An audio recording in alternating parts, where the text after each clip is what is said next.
देखिए ये रेटरिक वाले जो डिबेट्स हैं वो तो रोज हम करते हैं, रेटरिक वाले डिबेट्स कुछ और है, लेकिन ये नंबर्स देखिए, एक सेकंड, नंबर्स क्या कह रहे हैं वो देखिए। ये आपने पिछले जवाब में भी आपने यही हूबहू बात बोली थी ना, इसलिए मैं टोक रही हूं आपको। Come two numbers, Congress party ऐसा क्या करेगी कि आप बाजी को पलट सके? एक बार नंबर्स इनको दिखाइए, क्योंकि बीजेपी में ही अभी भी वो विश्वास दिखा रहे हैं लोकसभा चुनाव में। ऐसे में आप कैसे बाजी को पलटेंगे? आपकी स्ट्रैटेजी क्या होनी चाहिए?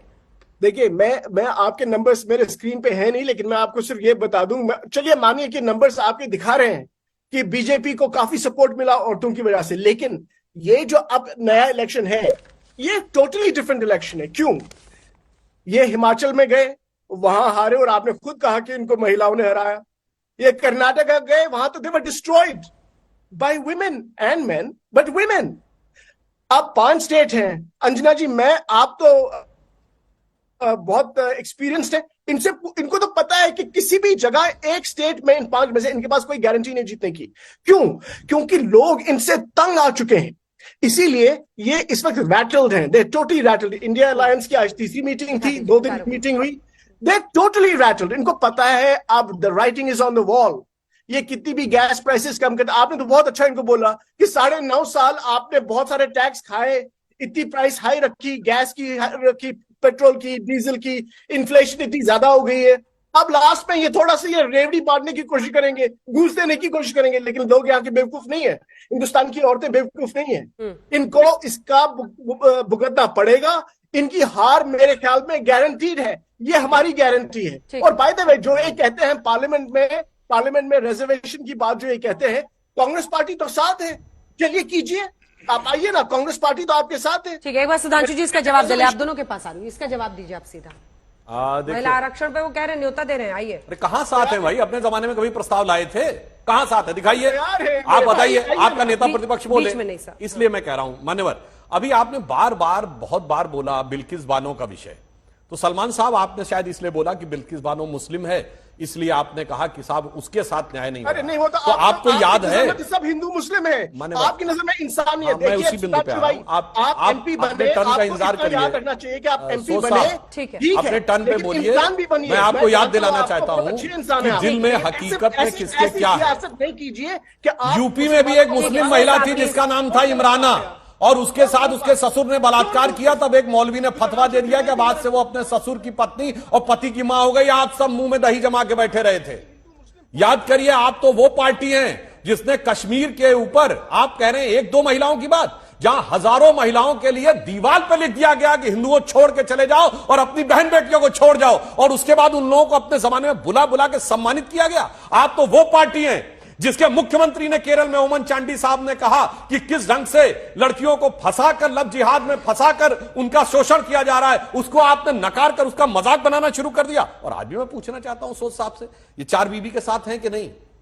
अभी देखेगा एकदम सन्नाटा हो जाएगा। सारा महिला आरक्षण और महिला ये और महिला समानता सब एकदम सन्नाटा, एकदम, क्योंकि उसमें सेकुलर संगीत आ जाता है। अब तगड़ा वोट बैंक देखा जाता है। ऑडियो नहीं जा रहा, आई एम सॉरी। अब सुनिए, एक बार में एक ही व्यक्ति का ऑडियो जाएगा। I am very clear on this. Shouting match नहीं करना है मुझे, प्लीज। अंजना जी, ये तगड़ा वोट बैंक देख के तब उसको छोड़ देते हैं, ज्यादा मजबूत वाला दिख जाता है। और मैं अंत में एक और बात कहूं, और तो बात, जब हम ये पॉलिटिकल स्टॉक एक्सचेंज में खड़े हैं ना, तो सारे लोगों से और करोड़ों दर्शकों से विनम्रता से कहना चाहता हूं, हम 5वीं बड़ी अर्थव्यवस्था नहीं बने। हमारा स्टॉक एक्सचेंज इंडिया का 4th बिगेस्ट स्टॉक एक्सचेंज बना है। ये मोदी जी के दौर में उपलब्धि हुई, ये भी हमें याद रखना चाहिए। ठीक है, इससे पहले कि आगे बढ़े, सोच साहब एक बार रिएक्शन दीजिए। यूनिफॉर्म सिविल कोड जिसके जरिए बहु विवाह पर पूर्ण विराम लग सकता है, क्या आप उसका समर्थन करते हैं? क्या आप नहीं मानते हैं कि महिलाओं का हक रौंदा जाता है जब बहु विवाह होता है, मल्टीपल मैरिज? जो बीजेपी की एक बात है, जो चाहे यूनिफॉर्म सिविल कोड हो, चाहे 1 नेशन 1 पोल हो, इनका एक चीज है, इनका है कि जो हम हिंदुस्तान की जो है यूनिफॉर्म, ये जो डिवर्सिटी है, ये डिवर्सिटी को खत्म करना चाहते हैं। उसमें जो वुमेन्स राइट्स हैं कॉन्स्टिट्यूशन में, वो तो प्रोटेक्टेड राइट्स है, वो तो फंडामेंटल राइट्स है, लेकिन उनको उसके साथ कुछ नहीं। इनको ये सियासी, इसको कहते हैं सियासी गुब्बारा उड़ाना। आप यूसीसी पे स्टैंड नहीं लेंगे, ठीक है। मुझे अन्य मेहमानों से भी अब वक्त की कमी मैं ये कहना चाहता हूं कि इनका तो यही है, मल्टीपल मैरिज जाएंगे अलग अलग चीजों में, कुछ करेंगे नहीं, लाए bill. Multiple marriage by a man, ये विमेन राइट्स का हनन है या नहीं है? इस पे क्लियर आंसर दीजिए। क्या कह रहे हैं? Multiple marriage by a man Yes, women absolutely rights पर should का not happen. हनन है या नहीं Should है? not happen. Should not happen. Absolutely should not happen. तो उसका मतलब क्या है? करें? Let them do it. What's the problem? Where is the bill? कोई बिल तो लाए ना, ये सब बात क्यों करते हैं? बिल लाए, ठीक है। Let us study it. ठीक है, चलिए वो तो खुलकर कह रहे हैं, पता नहीं इसमें पार्टी लाइन क्या होगी। जल्दी से आप दोनों से पार्टी लाइन मलुकनगर यही है। मलुकनगर साहब एक कमेंट उसके बाद जो हमारे कांग्रेस के साथी बैठे हैं, पूछना चाहता हूं 2004 से 2014 के बीच महिला आरक्षण बिल आया और वो क्यों नहीं पास कराया, और सरकार तो चलती रही और वो बिल पास नहीं कराया, तो क्या नीयत साफ थी? दूसरा, सुधांशु जी से पूछना चाहता हूं कि इस सत्र में जो स्पेशल बुलाया 18 से 22 तक, क्या वो महिला आरक्षण बिल लेकर के आएंगे? अब सुधांशु जी कहेंगे, मुझे क्या पता। अंजना जी, भाई ये तो बिजनेस एडवाइजरी कमेटी में आएगा तो पता लग जाएगा क्या क्या बिल आने वाला है। ठीक है, कुलदीप जी। अंजना जी देखिए, सुधांशु सारी बातें करी, इन्होंने महिला पहलुओं के मुद्दे पे नहीं बोला। दूसरी बात एक और, ये वही पार्टी है जो बोलते हैं हमने राष्ट्रपति महिला बनाया, लेकिन इनकी सोच देखिए कि जब नए संसद भवन का उद्घाटन होता है तो वहां महिला राष्ट्रपति को नहीं बुलाया जाता है, क्योंकि वो एक महिला है, वो एक दलित है। ये इनकी सोच है, ये उसमें स्पष्टीकरण नहीं देंगे अपना। दूसरी बात ये, दिल्ली में क्या होता है, दिल्ली के अंदर हमने अरविंद केजरीवाल जी ने महिलाओं के लिए मोहल्ला क्लिनिक बनाए, जिसके अंदर वो महिलाएं जाके इलाज कराती हैं, दवाइयां लेती हैं, टेस्ट लेती हैं। वो चाहे वो महिला मोहल्ला क्लिनिक की बात हो, चाहे वो महिलाओं की बात हो। मोहल्ला क्लिनिक का महिलाओं से क्या लिंक? नहीं, महिला मोहल्ले क्लिनिक खोले गए, पिंक महिला मोहल्ले क्लिनिक खोले गए दिल्ली के अंदर। और बिजली के बिल की बात कर लूं, अगर महंगाई की बोझ पड़ती है, किसके ऊपर पड़ती है आप बताइए? आज आप गैस की बात तो मैं कर रहा हूं, आज दाल की बात कौन करेगा? आज तेल की बात कौन करेगा? आज चीनी की बात कौन करेगा? सब्जियों की बात कौन करेगा? लगातार महंगाई स्तर में बढ़ती जा रही है, लेकिन मोदी जी अपने अडानी जी को कॉन्ट्रैक्ट दिलाने में मस्त है, मोदी जी के लगातार एक व्यक्ति को फायदा पहुंचाने के लिए मस्त है। तो आज ये देश ये जान चुका है कि ये सरकार ना महिलाओं की है, ना युवाओं की है, ना किसानों की है, ये सरकार किसी की नहीं है। और जब मैं बेरोजगारी की बात करता हूं तो मैं उन बेटियों की भी बात करता हूं जिनकी दर बहुत ज्यादा है, वो भी आज MBA BA की डिग्री लेके बेरोजगार घूम रही है, लेकिन सरकार के पास ना कोई प्लान है, ना कोई नीति है उनको रोजगार दिलाने की। आज वो सब लोग बेरोजगार घूम रहे हैं। जब से कोविड की मार के बाद इतनी बेरोजगारी की दर बढ़ गई है, लेकिन ना सुधांशु जी कहेंगे, ना उनका कोई नेता कहेगा। और महिला पहलवानों के मुद्दे पर तो आज ये सब मौन है, प्रधानमंत्री जी मौन है। मणिपुर के मुद्दे की बात करो तो प्रधानमंत्री मौन हो जाते हैं। अरे बात करिए ना, महिलाओं की जवाब की बात करिए। और सुनहरा मौका है, विशेष सत्र बुला रहे हैं, महिला आरक्षण बिल पास कराइए। कितना विचित्र उदाहरण दिया कि मोहल्ला क्लिनिक का महिलाओं से मतलब है, और फिर क्या कहे, सब्जी की बात, इसकी बात, महिलाओं का इससे। अरे महिलाओं का इससे सिर्फ और सिर्फ इससे मतलब नहीं है। हमारी सरकार ने आने के बाद पैरामिलिट्री फोर्सेज में पहली बार महिलाओं की विंग बनाई। हमारी सरकार आने के बाद पहली बार कमीशन्ड फाइटर प्लेन्स की पायलट महिलाएं बनी।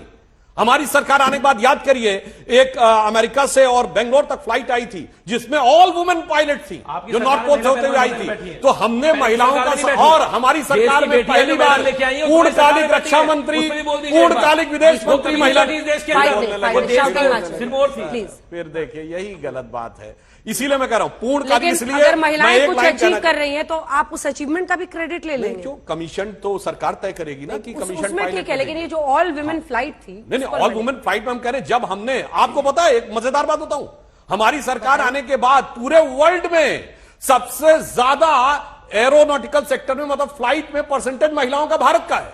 यह भी एक फैक्ट सबको पता होना चाहिए। इसलिए मैं महिलाओं के लिए एक लाइन कहना चाहता हूं। अब वो दिन गए जब महिलाओं को कोई उस ढंग से डील करता था। महादेवी वर्मा जी की कविता की एक लाइन है, दूसरी होगी कहानी शून्य में जिसके मिटे स्वर धूल में खोई निशानी। आज जिस पर प्रलय विस्मित मैं लगाती चल रही नित, चिंगारियों की हाट और विद्युत शिखाओं का ये मेला, पंथ होने दो अपरिचित, प्राण रहने दो अकेला। ये स्वाभिमान हम महिलाओं के बीच में भरने का प्रयास करें। बिल्कुल, और जो वो करती हैं अपने स्वाभिमान से करती हैं, उसका श्रेय भी उन्हीं के पास रहे तो अच्छा रहेगा। लेकिन रेवड़ियां बांटकर उनको अपनी तरफ करने की कोशिश के बजाय सशक्तिकरण ही सही उपाय हो सकता है।